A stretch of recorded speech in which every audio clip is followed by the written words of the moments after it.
Hey guys, welcome back to another Skyrim mods video for PC and console. Every mod will be down in the description with the link to both console and PC to download.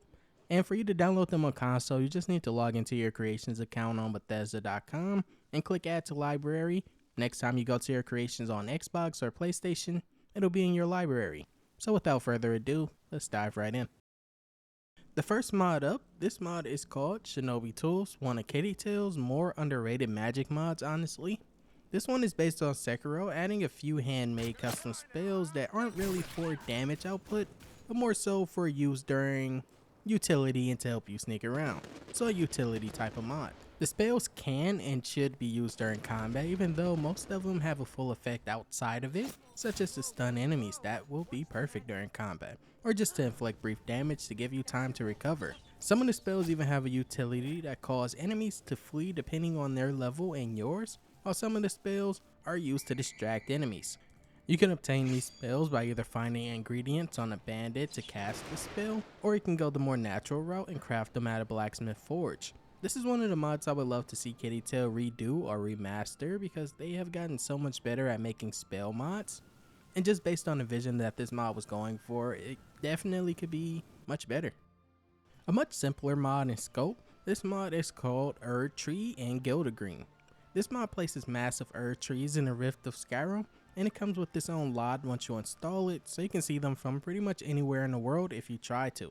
Every tree isn't just LOD, you can travel to them and explore the surrounding area, which have also been changed with new destroyed and decayed urns, which I assume came from past offerings that have since stopped. This mod does also replace the Gildergreen as in a title that's in Whiterun, as well as the Elder Gleam, which has its own unique look, while still keeping it compatible with landscape overhauls for the area, like if you use Fuzzbeat mods. These trees are massive, and because the mod comes with its own LODs, you might experience FPS issues on a lower end PC, but for me with my 3070, I've always had this with little to no issues. The next mod up is a brand new massive armor collection called Redoran Tombwarden armor. This mod, even though its size isn't that big, provides over 2 new heavy armor variants, 2 new clothing variants, and 1 light armor for those people that like to be mobile but still have some protection. This mod also provides a lot more, but we'll get into that a little later, because this mod also features support for open helmets and beast races if you download the optional file. And even though this mod does have variants between the armors,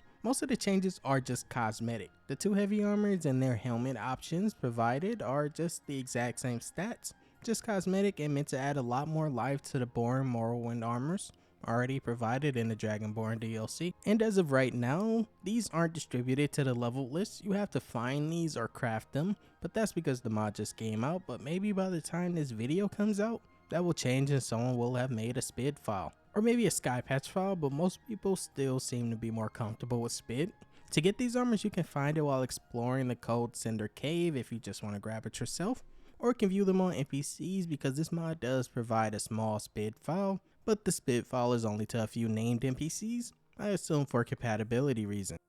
And as of right now, these armors don't have HDT, maybe a patch is already in the making though. But what this armor does give is a bunch of new weapons for you to use and massacre enemies with that go well with the new armors also add. Most of these weapons are unique and have pretty high stats considering they spawn in the Dragonborn DLC and resemble nothing of what you'd see in the mainland of Skyrim.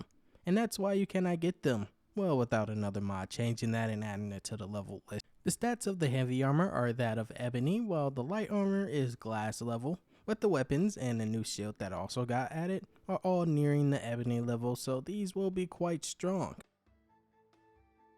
This next mod is a simple change to the city of Winterhold, and no, not the great city of Winterhold, everyone knows about that one, but more focusing on the bridge of Winterhold. This new mod is called Rock's College Bridge Overhaul, hopefully I said their name right. This mod gives it a very small but very pleasing change, adding new Dunmer lanterns that light the way as well as a few ropes, and adding banners to those ropes for decoration. This is a very simple change honestly, but that is just more of a reason to add it to your mod list, because that means it won't need tons of patches to get it working considering how small it is. I mean, I still won't be surprised if someone finds a way to break their mod list with this. But moving on to our next mod, which is another armor mod but this time female only. This mod is called Elle's Apothecary. This light armor is highly modular, featuring support for 3BA, UBE, and there's also a patch by someone else for those using Biome.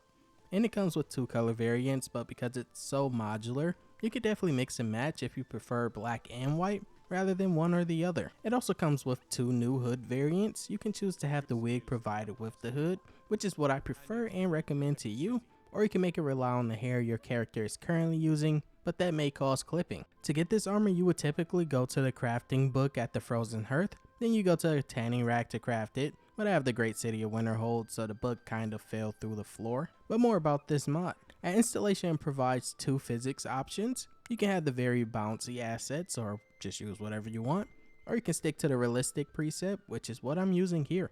But all in all, it's a pretty solid mod. Overhauling the statue of Talos with this next mod, which is called Amon's Talos Statue Replacer. This mod replaces all forms of the Talos statue in vanilla areas, as well as mod-added areas.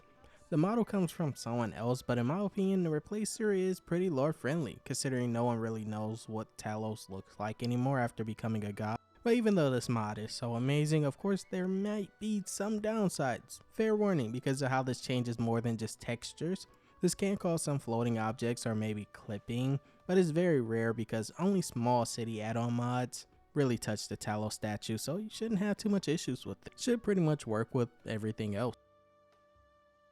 Up next, since someone told me about Instinct being outdated, here's the more supported updated version called Fury by a different mod author. Fury allows for you to become one with nature, essentially because now you can tame animals after you learn the taming perk if you download the skill tree integration, which is in the optional files, or you'll get the power immediately next time you join in game.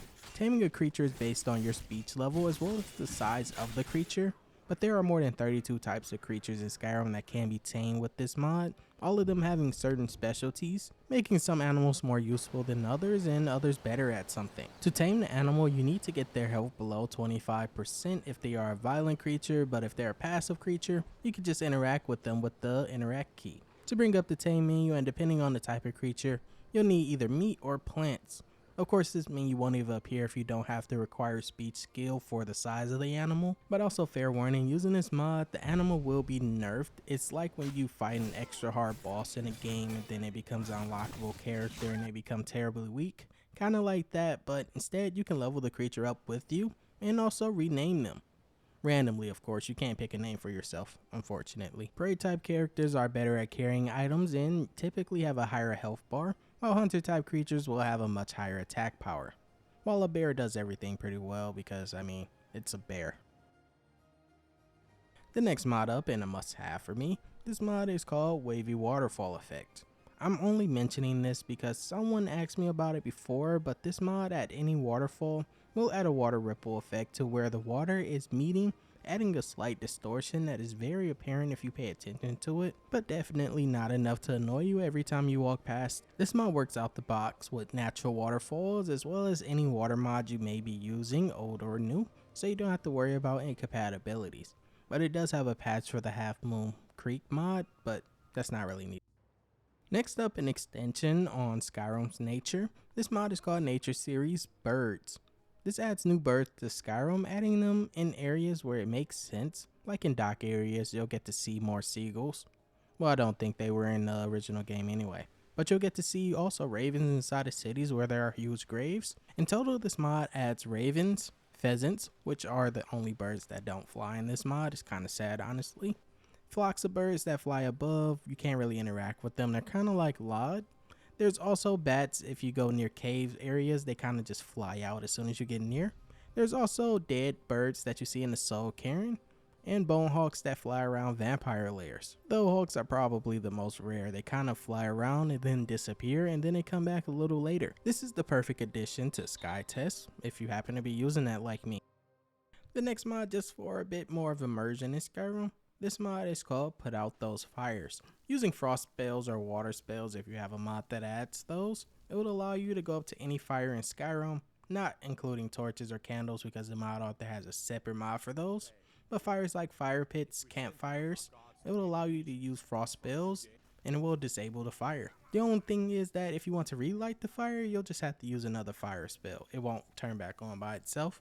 It's pretty immersive by default because the light placed by the fire won't actually fully go out, because that is disabled in the MCM, but you can turn it on if you want to disable all lighting around Skyrim. And also, if you want, you can even make the fire from these places cause damage to NPCs that walk over it or yourself if you turn it on in MCM.